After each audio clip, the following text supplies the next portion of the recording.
जिंदा कुनी आताए तू वरबा खुशी फेदाए तू दिलशुदा मोहतालाए तू हर चिकुनी रेजाए तू।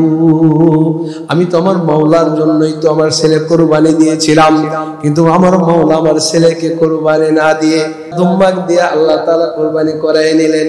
ওয়ালিল্লাহিল হামদ। এটাও আল্লাহ তাআলার প্রশংসা। আল্লাহ তাআলার শুকরিয়া আদায় করতেছি যে আমার মাওলা আমার ছেলেকে বাঁচায় রাইখা দুম্বা জবাই কইরা আমার মাওলার ইচ্ছাটা পূরণ করলো। এই জন্য এই তিনটা বাক্য মাওলার কাছে এমন পছন্দ হয়েছে। জিবরাইল আলাইহিস সালামের আল্লাহু আকবার আল্লাহু আকবার, ইসমাইল আলাইহিস সালামের লা ইলাহা ইল্লাল্লাহ এই শব্দটা, আল্লাহু আকবার ওয়ালিল্লাহিল হামদ, এটা হলো ইব্রাহিম আলাইহিস সালামের বাক্য। মাওলার এমন পছন্দ হয় জিবরাইলের শব্দটা। আলহামদুলিল্লাহ, আল্লাহ জাল্লা জালালুহু আম্মা নওয়ালুহুর দরবারে অসংখ্য অগণিত লাখো কোটি শুকর ও সুজুদ যে মহান আল্লাহ আপনাকে আমাকে ঈদুল আজহার আগের জুমায় আমাদেরকে তাড়াতাড়ি আসবার তৌফিক দান করেছেন। সকলে দিল থেকে শুকরিয়া আদায় করে আলহামদুলিল্লাহ। সকলেই আমরা আজকে জুমায় মানুষ আজকে যারা আগে আছেন বড় সৌভাগ্যবান। আবার কিছু কিছু ভাইরা এখনো গরুর হাটে সময় আজকে জুমার নামাজ কোন দিক দিয়ে যাবে তারাও এটা টের পাবে না। আবার কেউ কেউ ওয়াক্তের নামাজটাও পড়তে পারবে না, কারণ গরু ক্রয় করা এবং বিক্রয় করা নিয়ে এমন ব্যস্ততার ভেতর পড়বে এবং তাদের শারীরিকভাবে নাপাকের অবস্থায় তলিয়ে যাবে, যার কারণে তারা আজকে জুমার নামাজটা পড়ার সৌভাগ্য আল্লাহ তাআলা তাদের তকদিরে হয়তো লেখেন নাই। কিন্তু আল্লাহ তাআলা মেহেরবানি করে আপনার আমার তকদিরের ভিতরে জুমার নামাজটাকে আল্লাহ তাআলা রাখছেন বলে জোরে সোরে আলহামদুলিল্লাহ। খুব গুরুত্বপূর্ণ কয়েকটি আলোচনা। এক নম্বর আলোচনা হলো আমরা সকলে জেনে নেই তাকবীরে তাশরিক। তাকবীরে তাশরিক কাকে বলে? ওই তাকবীরকে বলে যেটা আইয়ামে তাশরিক, অর্থাৎ ঈদের দিনের আগের দিন ফজর থেকে শুরু করে ঈদের দিন পরের দিন আসর পর্যন্ত যে তাকবীরটা দেওয়া হয় এটাকে বলা হয় তাকবীরে তাশরিক। তাহলে ঈদের দিন আগের দিন, ঈদের আগের দিন থেকে, তাহলে আমাদের ঈদ হবে সোমবার। সোমবার যদি ঈদ হয় তাহলে আমাদের তাকবীরে তাশরিক রবিবার দিন ফজরের পর থেকে তাকবীর শুরু হবে একদম 3 দিন ঈদের দিনের পরের দিন আসর পর্যন্ত। মোট 23 ওয়াক্ত ঈদের নামাজ নিয়ে 24 ওয়াক্ত নামাজের পরে পুরুষ এবং মহিলা, পুরুষেরা জোরে তাকবীর দিবে, মহিলারা নিম্ন স্বরে আস্তে আস্তে তাকবীর বলবে। সেই তাকবীরটার নাম হলো তাকবীরে তাশরিক। আল্লাহু আকবার আল্লাহু আকবার লা ইলাহা ইল্লাল্লাহু আল্লাহু আকবার আল্লাহু আকবার ওয়ালিল্লাহিল হামদ। এটার নাম হলো তাকবীরে তাশরিক। এটার হুকুমটা কি? প্রত্যেক পুরুষ প্রত্যেক মহিলা বালেগা প্রত্যেক নামাজের পরে একবার পড়া ওয়াজিব। কয়বার পড়া? তাহলে ইমাম সাহেব অনেক সময় ভুলে যেতে পারে।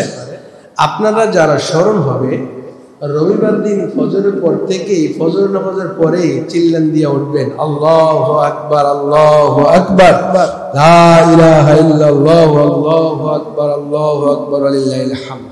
ঠিক আছে তো ইনশাআল্লাহ? এই গেল তাকবীরে তাশরিক আমাদের সামনে আসতেছে। আজকে যেহেতু শুক্রবার, রবিবার দিন সকালবেলা থেকে আমাদের শুরু হবে। এবার কবেন হুজুর তাকবীরে তাশরিকটা আসলো কোথায় থেকে? ইতিহাসটা কি? ইতিহাসটা খুব আমাদের সকলের জানা, কিন্তু সেটিংটা জানা নেই। তাকবীর তাশরিকের ইতিহাস হইল যখন ইব্রাহিম আলাইহিস সালাতু ওয়াস সালাম ইসমাইল আলাইহিস সালাতু ওয়াস সালামকে জবাই করার জন্য খুব চেষ্টা চালাচ্ছে। তো জবাই যখন করে তখন শব্দ কি বলতে হয়? বিসমিল্লাহি আল্লাহু আকবার। তো আল্লাহর নামে জবাই করতে হয়। তো যখন জবাই করার জন্য খুব চেষ্টা চালাইতেছে তখন ইব্রাহিম আলাইহিস সালাতু ওয়াস সালাম এই চেষ্টা চালাইতেছিল, তখন জিবরাইল আলাইহিস সালাতু ওয়াস সালাম উপর থেকে আল্লাহ তাআলা হুকুম দিলেন, তাড়াতাড়ি ইসমাইলকে বের করে দুম্বাটাকে লইয়া যাও। তো উপর থেকে যে জিবরাইল আলাইহিস সালাম শ্বাসরুদ্ধ হয়ে তাড়াতাড়ি দৌড় দিয়া ইসমাইলকে বাঁচাবে, তো ওই উপর থেকে আসার সময় জিবরাইল আলাইহিস সালাম বলে উঠছিল আল্লাহু আকবার, আল্লাহু আকবার, এতটুকু শব্দ। কি বলছিল? আল্লাহু আকবার, আল্লাহু আকবার। কেন? আমি আয়েশা সারতে পারি কিনা, যদি জবে হয়ে যায়, আল্লাহ হুকুম দিল তাড়াতাড়ি দুম্বা এটা তলে দিতে হবে, ইসমাইলকে বের করতে হবে। ওখান থেকে জিবরাইল আলাইহিস সালাম যখন এই আওয়াজ দিল, যাতে করে ইব্রাহিম আলাইহিস সালাম কি করে, কোথায় থেকে আওয়াজটা আসলো, আল্লাহর নামের পাগল তো ইব্রাহিম আলাইহিস সালাম, যাতে করে উপরের দিকে তাকায় বা একটু দেরি হয়। এই জন্য জিবরাইল আলাইহিস সালাম উপর থেকে আসতেছিলেন খুব দ্রুত বেগে, আর আল্লাহু আকবার, আল্লাহু আকবার এই শব্দটা বলে আসছিলেন। এই দুইটা শব্দ, এই শব্দটা হযরত ইসমাইল আলাইহিস সালাতু ওয়াস সালামের কানে যখন আসলো, ইসমাইল আলাইহিস সালাম ওই তলায় শো অবস্থায় পড়ে ফেললো লা ইলাহা ইল্লাল্লাহ, এই শব্দটা পড়ে ফেলল। এটা যখন পড়লো, যখন ইব্রাহিম আলাইহিস সালাম ছুরি পোজ দিলেন, জবে হয়ে গেল, এই দিক দিয়ে তো জিবরাইল আলাইহিস সালাম ইসমাইলকে নিজের হাত ধরে বের করে ফেলছেন, জুম্মা জবে হয়ে গেছে। তো জবে যখন হয়ে গেছে, তখন এবার এটা এই বাক্যের শেষের অংশে ইব্রাহিম আলাইহিস সালাম বললেন আল্লাহু আকবার লিল্লাহিল হামদ, সুবহানাল্লাহ, যে আল্লাহ তাআলার প্রশংসা যে আমি করতে পারছি। এরপর তাকায় দেখলেন যে না, আমার ছেলে ইসমাইল আলাইহিস সালাম জবে হয় নাই। তো শুরুতে জিবরাইল আলাইহিস সালাম আল্লাহু আকবার, আল্লাহু আকবার, লা ইলাহা ইল্লাল্লাহ, আল্লাহু আকবার এই শব্দটা বলেছিলেন ইসমাইল, আল্লাহু আকবার লিল্লাহিল হামদ এটা বলেছিলেন ইব্রাহিম আলাইহিস সালাম। যে জিন্দা কুনি আতায়তু ওয়ারবাকুশি ফিদায়তু দিলশুদা মুতালায়তু হর চিকুনি রেজায়তু, আমি তো আমার মাওলার জন্যই তো আমার ছেলে কুরবানি দিয়েছিলাম, কিন্তু আমার মাওলা আমার ছেলেকে কুরবানি না দিয়ে দুম্বাক দিয়ে আল্লাহ তাআলা কুরবানি করায় নিলেন। ওয়ালিল্লাহিল হামদ, এটাও আল্লাহ তাআলার প্রশংসা।